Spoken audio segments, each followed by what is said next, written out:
முன்னாள் பிரதமர் VP சிங்கின் 94வது பிறந்த நாளையொட்டி மாநில கல்லூரி வளாகத்தில் அமைக்கப்பட்டுள்ள அவரது சிலைக்கு முதலமைச்சர் ஸ்டாலின் மரியாதை செலுத்தி வருகிறார். அந்த காட்சிகளை பார்க்கலாம்.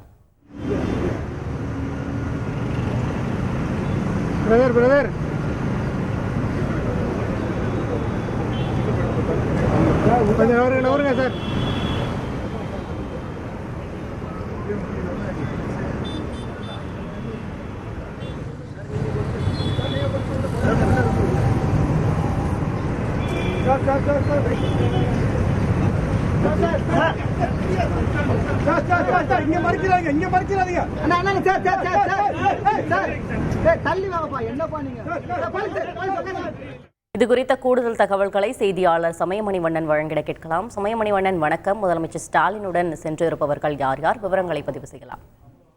வணக்கம். முன்னாள் பிரதமர் VP சிங்கின் 94வது பிறந்த நாளையொட்டி சென்னை காமராஜர் சாலையில் அமைக்கப்பட்டுள்ள மாநில கல்லூரி வளாகத்தில் உள்ள அவரது சிலைக்கு கீழ் அமைக்கப்பட்டுள்ள அவரது திருவுருவப் படத்திற்கு முதலமைச்சர் MK ஸ்டாலின் மலர் தூவி மரியாதை செலுத்தினார். முதலமைச்சருடன் அமைச்சர்கள் சேகர் பாபு, மா சுப்பிரமணியன், சாமிநாதன், சக்கரபாணி, சென்னை மாநகராட்சி மேயர் பிரியா ஆகியோர் இந்த அவரது உருவப்படத்திற்கு தற்போது மரியாதை செலுத்தினார். முன்னாள் பிரதமர் VP சிங்கின் முழு உருவச் சிலையை கடந்த ஆண்டு 27ஆம் தேதி அவரது நினைவு தினமான நவம்பர் 27ஆம் தேதி முதலமைச்சர் MK ஸ்டாலின் சென்னை மாநில கல்லூரி வளாகத்திலிருந்து திறந்து வைத்தார். விஸ்வநாத் பிரதாப் சிங் என்று அழைக்கப்பட்ட முன்னாள் பிரதமரான VP சிங் 1980 உத்தரப்பிரதேச முதல்வராகவும் தொடர்ந்து மத்தியில் பல்வேறு துறைகளில் கீழ் அமைச்சராகவும் பணியாற்றினார்.